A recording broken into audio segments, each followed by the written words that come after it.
बहू और बेटी। नहीं नहीं, ये कहानी इन सारे के सारे रिश्तों की नहीं, बल्कि 2 रिश्तों में ही सभी रिश्तों के होने की है। अरे बहू, मेरे और तेरे ससुर जी की रोटी मत बनाना, मैं बना लूंगी, दिन तक ठंडी हो जाती है। बहू जो कि एक वर्किंग लेडी थी। नहीं नहीं माँ जी, मैं अच्छे से कपड़े में लपेट देती हूँ ना, आप क्यों मेहनत करेंगी, माइक्रोवेव में गर्म कर लेना। अरे नहीं बहू, मेहनत मत कर, वैसे भी ऑफिस में कम मेहनत होती है क्या, जा रहने दे। लेकिन बहू मानती नहीं, वो सास ससुर की रोटी बनाकर ही जाती है। दोपहर में खाने के वक्त ससुर जी कहते हैं, अरे बहू को रोटी बनाने के लिए क्यों मना कर दिया, क्या हो गया, ठंडा ही तो खाते आए हम लोग हमेशा से। अरे वो क्या है ना, सुबह ऑफिस जाती है, घर का सारा काम करने में वक्त लग जाता है, अरे थकती है वो अलग, तो मैंने सोचा बहाने से ही थोड़ा कम काम करवाऊं। ससुर मुस्कुरा रहे होते हैं, यह तो अच्छा है, बहू को समझना जरूरी है।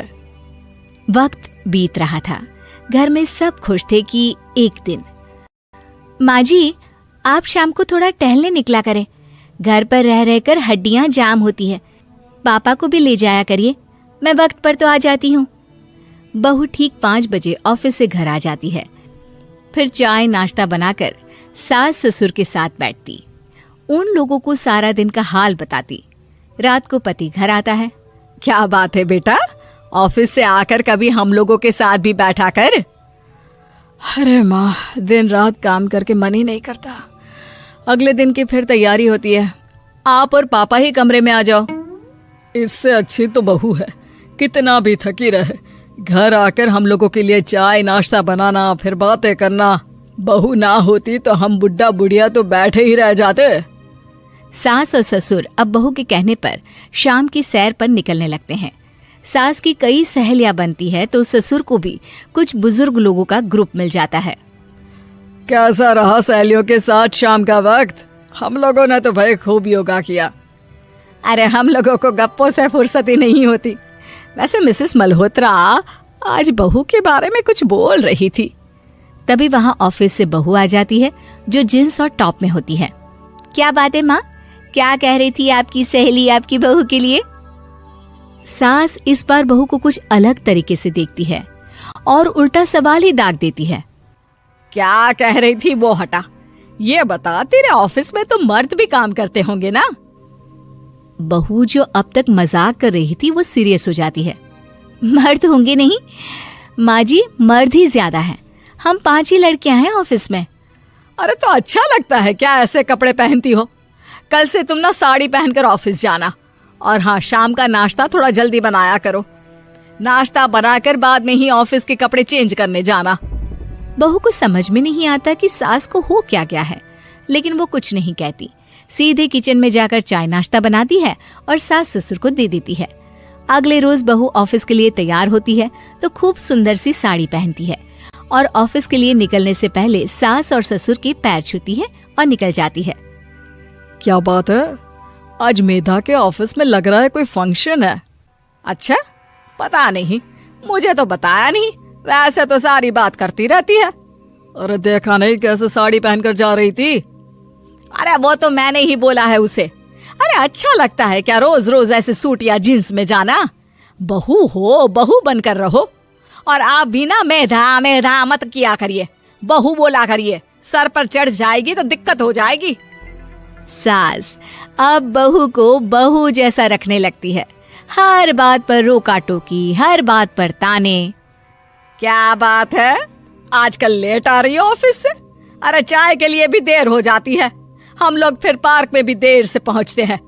सभी की बहुएं वक्त से चाय नाश्ता करा देती है अपने सास ससुर को, बस एक तू ही है जो उस वक्त ऑफिस से निकलती है। माँ जी, वो एक रास्ता पुलिस वालों ने न जाने क्यों बंद कर रखा है, जिसके कारण ट्रैफिक ज्यादा हो जाता है। मैं कोशिश करूंगी कल वक्त से पहले ही निकल जाऊं। ससुर देख रहे होते हैं कि बहू अब परेशान सी रहने लगी है। एक रोज, मेधा, बेटी मेधा। जी पिताजी। बेटा देख जरा कौन सी टी शर्ट अच्छी लग रही है। वो क्या है ना, शाम को सब बदल बदल कर टी शर्ट पहनते हैं, मैं भी सोच रहा हूँ कि आज कुछ अच्छा सा पहन कर जाऊं। हाँ पिताजी, ये सही है। ये लाल वाली ना बहुत जचेगी आप पर। मेरे पापा पर भी डार्क रंग बहुत जचता है। क्या चल रहा है? अरे ससुर के सामने घूंघट तो छोड़ो, ऊपर से रंग बताया जा रहा है टी शर्ट का। अरे बहू, कोई संस्कार दिए नहीं है क्या तेरी माँ ने? बहू इस बार बहुत निराश हो जाती है।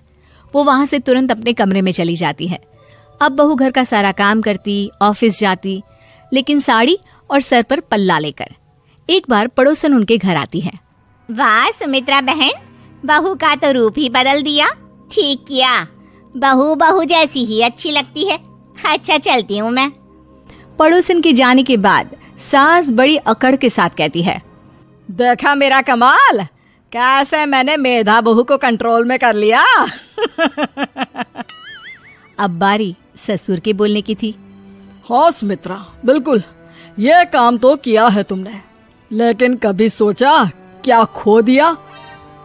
क्या खो दिया? मैंने तो कुछ नहीं खोया जी। खोया है, पहले बहू जब ऑफिस जाती तुम्हारे पैर छूकर तुम्हें गले लगाती, लेकिन अब सिर्फ पैर छूती है। हाँ जी, ये बात तो आप ठीक बोल रहे हैं। पहले घंटों हम लोगों से बात करती, कमरे में ना जाती, ऑफिस से आते ही खुद की चाय, खाना, नाश्ता सब हम लोगों के साथ करती, सारी बात बताती। लेकिन क्या तुम्हें पता है, बहू की तबीयत खराब चल रही है, वो माँ बनने वाली है। ये बात मुझे बेटे ने बताई कि तुम्हें बता दूं। अब सास की आंख में आंसू थे। वो समझ गई थी कि लोगों के कहने में आकर उसने क्या खो दिया। शाम को बहू घर आती है तो माँ किचन में पकोड़े तल रही होती है। अरे माँ जी, आप रहने दीजिए ना, मैं आ तो रही थी। अरे नहीं, जा तू चेंज कर ले, मैं नाश्ता और चाय टेबल पर ही लगा रही हूँ मेधा। सास के मुंह से अपना नाम सुनकर बहू को बहुत अच्छा लगता है। माँ जी, कोई गलती हो गई है क्या? मेरे होते हुए आप काम करे, ये ठीक नहीं है। संस्कारी और समझदार बहू सास को माँ समझती है, लेकिन सास की बेवकूफी उसे सास ही बनाकर रखती है। बहू, मुझे भी थोड़े संस्कार और समझदार बनने का मौका दे, जिससे मैं भी बहू नहीं बेटी को देखूं तुझ में। और हाँ, मेरा होने वाला पोता क्या कहेगा कि दादी ने तो मेरी माँ को बहुत परेशान किया। बहू सास को गले लगा लेती है। नहीं माँ जी, वो कहेगा कि माँ को तो दादी ने बेटी बनाकर रखा है।